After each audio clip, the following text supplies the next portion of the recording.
Hello students, this is exercise 1.4. Next new exercise 1.4. First one, without actually performing the long division, state whether the following rational numbers will have a terminating decimal expansion or a non-terminating repeating decimal expansion. Okay, you have to find out, but without using the long division method. Usually we are dividing means, for example, 2 by 3. Okay, 2 by 3 means we have to do in this method, right?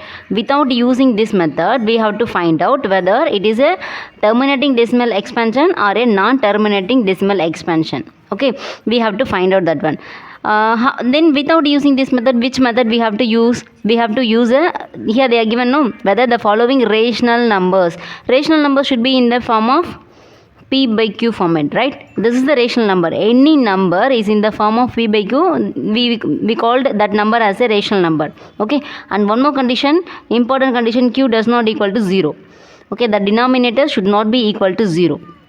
If in this format, that is a rational numbers. Okay, now we have to find out terminating decimal expansion or non-terminating decimal expansion, right? How we have to find the terminating and decimal expansion? The denominator q is there, no, that q must be in the factor of 2 power n into 5 power m. Okay, 2 power something and 5 power something. The factors of 2 power something and 5 power something. Okay, that's something only I given here, n and m. So 2 power n and 5 power m in this format it should be there, means that is called a terminating decimal expansion. Okay, if suppose we can't able to make this q as a factor of 2 into 5. Okay, 2 or 5, anything. We can't able to make it in this form, means that is called a non-terminating repeating decimal expansion.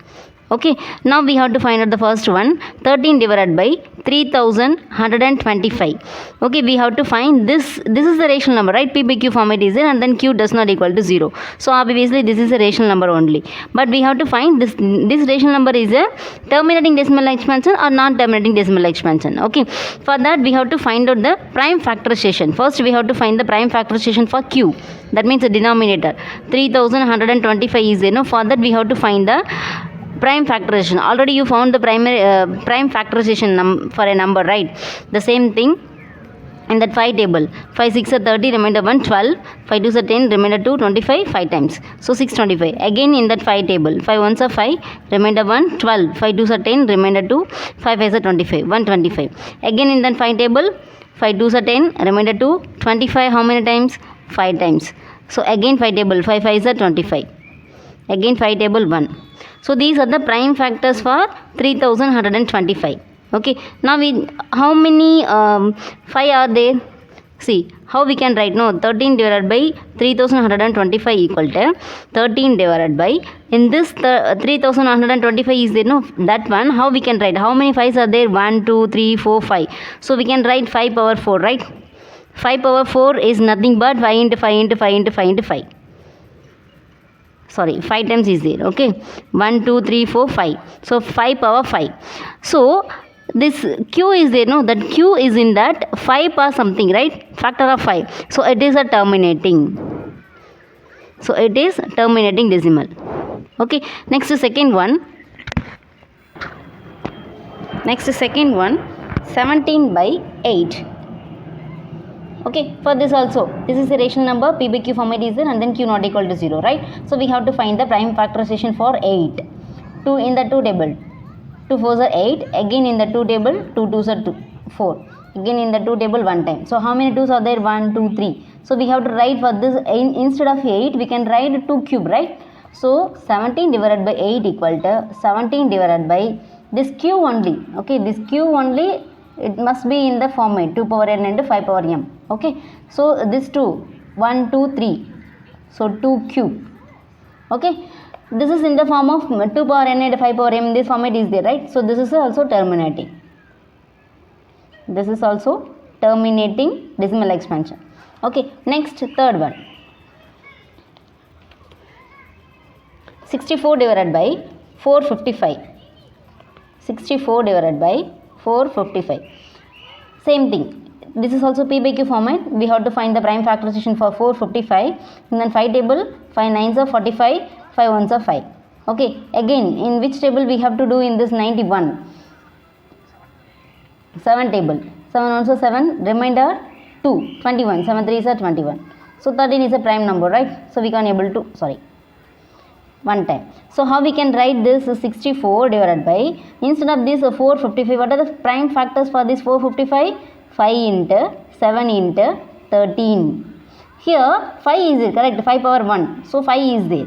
But that factor 2 is not there as well. Remaining some other 2 factors are there, right? So this is a non-terminating. This is non-terminating. How we can say this non-terminating means 5 power is there, okay? That factor 5 is there, but 2 is not there. That's not that doesn't problem. But here remaining 2 factors are there. No, more than 2 factors, 7 and 13. Because of this is a non-terminating. Okay, next one, fourth one, 1500. Fourth one, 15 divided by 1600. Okay, for this also the same thing. For this we have to find out first, for 1600 we have to find the prime factorization. In that 2 table, 2 8s are 16, 0 0 times, this 0 0 times. Again in the 2 table 400, again 2 table 200, again 2 table 100, again 2 table 50. Again we can do in that 5th table, right? 5 tens are 50. Again in that 2, again 2 table 5 times, again 5 table 1 time. Okay, after this here, okay, here no more space, so that I written like that. So now what are the prime factors for 1600? 2 into 2 into 2 into 2 into 2. How many 2s are there? 1 2 3 4 5, one more 2 is there. Okay, so 6, 2 power 6. Next 5, 2 times 5, so 5 square. This is also in the form of 2 power n into 5 power m, right? So this is a terminating decimal expansion. Okay, thank you students. Remaining 5 I will teach you in the next video. Okay, hope you all understand. If you like the video, subscribe, share and comment. Thank you.